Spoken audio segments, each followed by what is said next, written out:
Magandang araw mga amigo. For today's video is jogging na naman ulit tayo.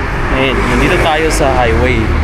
Kaya lakad lang muna tayo dahil mahirap, mabibilis yung mga sasakyan dito. So medyo mahirap dito pagka mabilis ka. Tapos straight kasi yung kalsada na to eh. Ito yung pinakamahabang street na kalsada dito sa Tacloban. Kaya mabibilis yung mga sasakyan kasi dire-diretso. Ito sila. Yan yung mga sasakyan. Sobrang bilis yung takbo, di ba? Kung ikumpara mo sa Maynila, parang nasa ano ka? Tawag dun, EDSA. Yes, oh. Mabibilis. Or nasa Commonwealth ka, guys. Kasi malapad yung kalsada dito sa Leyte din. Malalapad yung kalsada nila. So, tatluhan kasya. 3 or 4 na sasakyan yung kasya. Magkasabay biyahe. Kasya sila sa kalsada, guys. Ganun kalapad. Tapos spalto pa. Maganda magpatakbo talaga. Sobrang smooth. Walang ano, kaya mabibilis. May bagong hotel dito, oh. Hotel Filipi. Bagong hotel mga amigo na malapit lang sa amin. Kayang lakarin. Kagandahan ngayon dito sa Tacloban, oh, sa mga magbabakasyon dito sa Leyte, particular dito sa Tacloban. Ang dami na ngayong mga hotel dito na nagbubukas, kaya wala na masyadong competition. So mas ano yung competition sa mga hotel dito, pero hindi ka na mas problema tulad dati na mahirap maghanap ng hotel dahil ngayon sobrang dami na. So pwede kang lumayo ng konti sa mismong syudad. May mga hotel tulad dito, medyo malayo na barangays, pero part pa rin siya ng Tacloban. Paghapon rin pala, maraming sasakyan na lumalabas sa kalsada, kaya pag nagja-jogging tayo, lagi tayong makakasalubong ng mabibilis na mga sasakyan kasi parang Maynila to, walang respeto yung ibang mga sasakyan dito, duro-diretso lang din. Kaya ganun paghapon. Pero pagka tanghali ka lalabas dito or bago mag alas 4 ng hapon, walang masyadong sasakyan na dumadaan sa kalsada.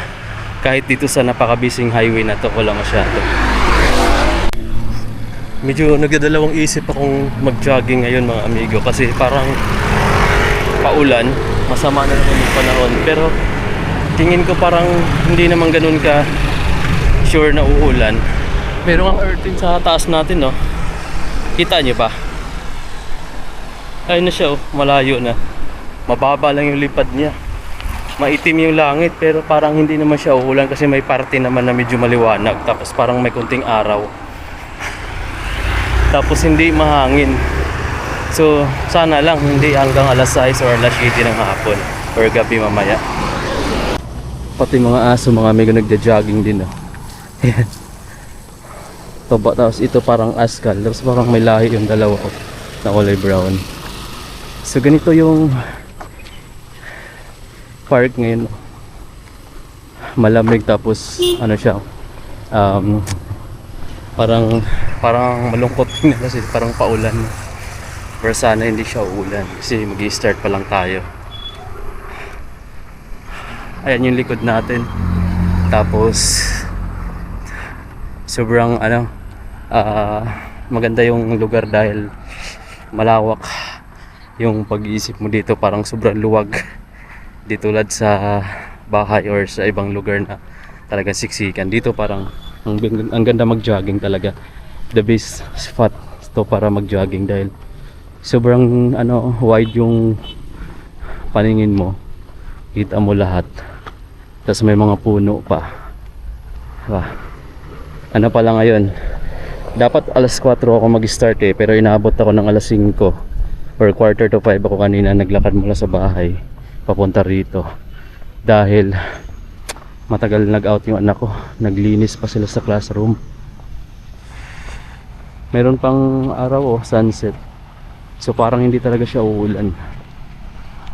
Okay, so inakala ko walang masyadong nag-jogging ngayon, pero marami-rami din pala mga amigo. Parang usual lang siya na yung maganda yung panahon. Dahil pala nag-jogging. Tayo dadaan sa gilid for a shortcut. Ito yung mapuno na part. Ayan. Ito yung maganda dito sa ilalim dahil sobrang lamig sa pakiramdam. Ito yung maganda takbuhan. Tapos maganda yung kalsada. Yeah. Tapos mga puno rin dyan. So guys, yung ano, ito yung sobrang labong ng ano niya. Sobrang yabong ng mga dahon nitong mahogany tree. Mayroon pang upuan pala na ginawa dyan, oh. So pag tanghali, okay rin dito mag relax or tumambay. Ayun na, may mga sasakyan. Kasi ilalim sila. Kasi alam nilang lilim dyan eh. Pwedeng tumambay. Paghapon pala, yung mga dahon ng ano, acacia is ganyan siya, oh. Parang nahihiya. Paghapon, ganyan yung mga dahon na. May mga nagbabikes din guys, oh. Ayun, may mga nakaparadang sasakyan. Ayusin ko muna to kasi papasok ko dito yung coin purse ko. Malaglag, mawalan tayo ng pamasahe. Ito, lagay natin dito.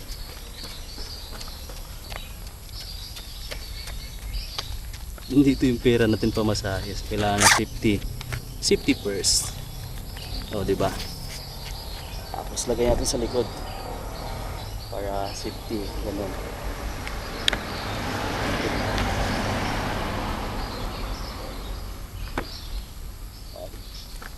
Okay na, diba? Tara, jogging na tayo. Sobrang ganda na naman, oh. Bagong tabas na naman yung mga damo. Guys, oh. Ganda talaga ng view dito. Sarap mag-picnic dito, oh. Sama mo yung barkada or pamilya mo or loved ones mo, or magdi-date kayo dito. Maganda dahil ganda ng pwesto. Pagka ganito, oh, sobrang best idea pagka ganitong panahon. Tapos alas 4 pa lang ganito na. Tulad ngayong araw, alas 3 pa lang yata or umaga pa lang, hindi ganun ka lakas ang ano ng araw eh. Kaya good siya para mamasyal kasi hindi masyadong mainit. Yung mga aso, relax na lang, oh. Patulog-tulog pa si Doggy. Minsan may mga naglalaro dito ng ano eh, ng football. Sunset na naman, oh. Kasi 5 something na. Ayan, oh, 5:25 na. Ganda pa naman ang sunset dyan nung nakaraan. Ngayon lang medyo makapal yung ulap, kaya wala masyado. Tapos wala rin nagtitinda ngayon dito ng mga gulay. Ang dami nag-jogging, oh. Harap natin. Sa likod marami din. Parang hirap lumakbo.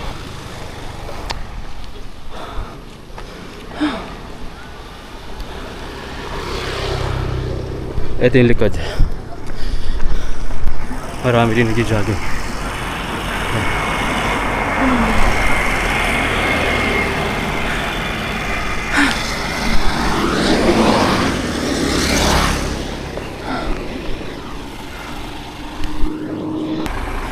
Parang nawala na ako ng ganang tumakbo. Puro lakad na lang. Mas masarap maglakad kaysa tumakbo eh. Hindi ko alam kung bakit. Ayan na naman yung mga truck na naghahakot ng tubig, oh. Always yan sila dyan mga amigo, araw-araw, no. Siguro ilang balik yan sila araw-araw. Tapos marami sila pabalik-balik. Prime water yung nakalagay sa ano eh, sa katawan ng ano, ng truck. Ganda ulit ng ano, sunset. Pero mas maganda yung last week. Kunti lang yung sunset na yun. Parang tinatamad na ako mag-jogging. Parang gusto ko nang umuwi or mo hihiga na lang dito sa gilid. Pagod na. Dapat pala araw-araw or 3 times a week. Ako kasi parang 2 times a week lang or isang beses lang eh. Pero minsan naman 3 times a week ako. Ngayon lang talaga nakakapagod. Ito yung park ng ano, ng Philippines Korea Collaboration Park. Ayan, Memorial Park. Memorial Park mga amigo, Republic of Korea. Ayun, parang tribute to ng Pilipinas sa pagtulong ng Korea dun sa ano, after ng Yolanda or Super Typhoon Yolanda, ano, cooperation. Hello Hi. guys! What's up mga guys? What's up mga guys? Hello guys! Welcome to my vlog! May nagpapalipad ng mga bata ng ano, saranggula.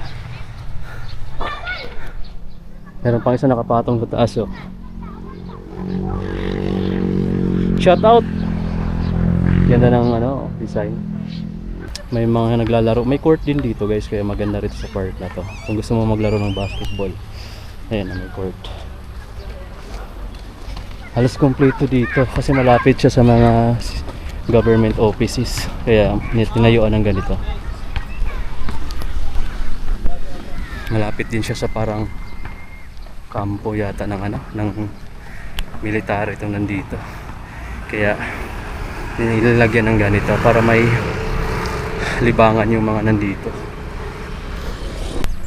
Hapon na guys, to magsi 6 PM na siguro. Pero mas marami akong lakad kaysa takbo. Kapagod naman kasi ngayong araw na to. Parang walang gana mag-jogging pero pinapawisan naman ako. Maliwanag pa, oh. Harap din ng mga ano. Sarap din tumambay yan. Magdala ka na lang ng malaking mat or banig, tapos dala kayo ng pagkain kasama yung ano nyo, mga barkada nyo, or kung anong trip nyo gawin. Pwede kayo dyan, oh, kwentuhan, tapos magigitar or magpa-sound trip. Ganda dyan, oh. Wala lang ganyan sa Maynila na ano, malapit. Kailangan mo pang dumayo ng Luneta or sa Circle or sa UP or saan pa man may mga park na mga ganito. Dito mas marami, kahit saan guys, maraming park na medyo maganda yung location para mag ano. Kasi wala namang masyado dito. Nagsawa na sila sa ganito kasi yung mga taga dito nga gusto nila naman mall. Sa Manila naman maraming mall, kaso nakakasawa rin naman pag lagi ka na naman nandun. Parang ganun lang din naman, kung nandito ka sa probinsya gusto mong mag mall, pero kung nandito ka naman sa Manila sawa ka naman sa mall, gusto mo namang mag park, di ba? So parang ganun lang din naman. Ay, mga nagja-jogging sa likod sila ate. May nagpapalipad dito guys ng ano, FPV drone. Ano, bilis. Ano, yung dalawa. Yun yung gusto ko magkaroon, no? Kasi yung mga ganyan matagal yung flight time, mabilis pa. Yan yung gusto ko kasi kaya mo pabutin ng medyo malayo, unlike dun sa drone ko na Neo 2, pang palo-palo lang talaga siya, or pwede mo pa naman siya palayuin pero malayo na yung 2 kilometers. Kaya niyang umabot nun. Ang problema, medyo risky pagpabalik, lalo na kung medyo hindi ganun kaganda yung panahon, mahangin, hirap siya pabalik dahil maliit lang naman siya, tinatangay ng hangin. So kaya siya 1 kilometer. Basta yung 100% na battery mo dapat mga 60 or 50% pabalik mo na. Kung malayo naman 60 talaga, ganun kalayo yung kailangan may balik. So sa mga 100% na battery mo, so kalahati lang yun yung kaya mong itagal, tapos yung kalahati pabalik na yun para safe yung drone mo, diba? Okay, so madilim na guys, and I think hanggang dito na natin tapusin kung jogging ko. Naka 1 hour lang ako in 15 minutes dahil masakit sa paa. Walang gana masyado ngayon mag jogging. Pero pinawisan naman ako ng sandamakmak na rin, kaya okay na yun. Ang importante nakapagpapawis ka kasi kahit pa paano tumakbo ka rin naman. Paggabi na rin kasi medyo madilim na yung paligid, maliwanag lang dito sa video. Ganda pa sana mag jogging dahil ang ganda ng panahon, hindi mainit.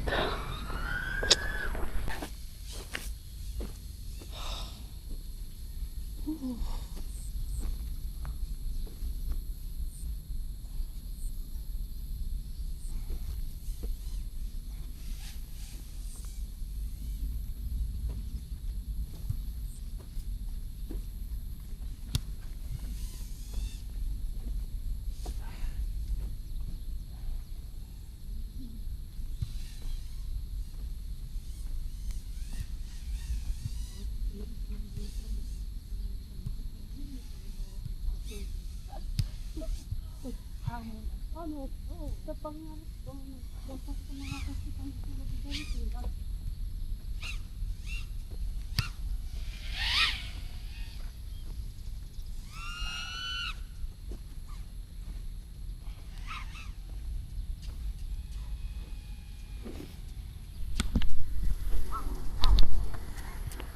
Okay, so medyo maliwanag pa dito. Grabe yung nagpalipat, siguro mga 1 oras na yon. Kung sa akin lang yun mga amigo yung niyuto ko, siguro sa mga 30 minutes lang. Pwede pang bumaba pa to. Pero sa kanila lampas na 30 minutes, mga 1 oras na to. Grabe yung EPB drone nila Magkano? Ayun, ganyan. Hindi ko na kayang upload yan ngayon. Dati siguro nung may trabaho pa ako, ngayon nag-resign ako. Hindi ko na kaya yan. Okay guys, maaga tayo ngayong uuwi. Dati kasi 2 hours tayo nagja-jogging dito Ngayon is maaga tayo. Mga 1 hour lang tayo mahigit. 1 hour and almost 30 minutes. Kasi papagod. Parang wala akong gana ngayon. Pero at pinapawisan ako ng marami. At least nakapagpapawis tayo tapos nakapag-jogging tayo, di ba? Kaysa wala naman tayong ginawa. Okay na rin yun. Ito na guys, madilim na nga talaga yung part na yan pero marami pa rin yung nag-jogging dyan sa ilalim ng mga puno. Ayan yung mga puno. Dito marami pa rin marami pa rin dito. Pero tayo uuwi na. Pero usually sa mga ganitong oras, tumatakbo pa ako dito, makatatlong ikot pa. Ngayon hindi na kaya. Uwi na tayo. Kapagod na guys. Next time ulit. Next time na ako mabawi. Sa wakas guys, nakarating na ako dito sa Jollibee sa may drive-thru. Ito yung Jollibee, daming tao. Tapos Andox, may Shakey's din pala doon. Meron ding McDo tsaka KFC. Sobrang layo ng KFC, kaya mas maraming tao dito sa Jollibee. Jollibee na lang tayo. Mahal kasi mahal Jollibee. Meron ding Andox mga amigo, mas mura yung Andox. Diyan sa tapat Jollibee na lang siguro tayo. Kain natin dito. Mas marami kasing tao dito. Naghihintay ako ng order ko mga amigo. Dito ako sa loob ng Jollibee. So habang wala pa, pumunta ako dito. Grabe pawis papatuyo pa tayo ng pawis. Wala ko din yung wallet. Buti hindi ko naiwan yung wallet ko dito. Kulang pala siya ng walang laman na pera. Pero at least meron ako dito 50 pesos. So yun na lang ginagamit.